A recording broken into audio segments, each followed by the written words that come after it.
In this video, I'll show you how you can change the default PDF viewer.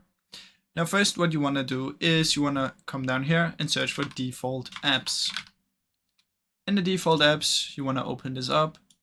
And from in here, you're going to scroll down until you find choose default applications by file type. Now, once you're in here, you're going to let it load for a little bit. I guess you can also search for the full here. Instead of just coming back here, you can just search for this maybe and come in here. And then once you're in here, you want to find the PDF file. So let's scroll down to P, just right here, PDF. You want to click on this and select another application. Now I recommend Adobe Acrobat. This is for PDF. It's really good to read and view, and you can even change what it says in there. Usually when you open with a Google or Microsoft, you cannot really write anything in there if it's a PDF, but the Adobe Acrobat actually lets you make notes and stuff.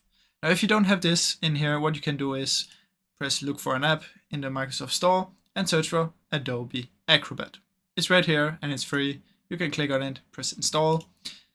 Then you might have to close this down and open this up again. What you want to do is go in here, select it, and now your PDF files will be opened with this.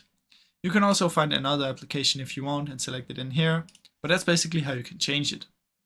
Now I really hope you enjoyed this video, and if you did, please leave a like and subscribe as it helps me out a ton.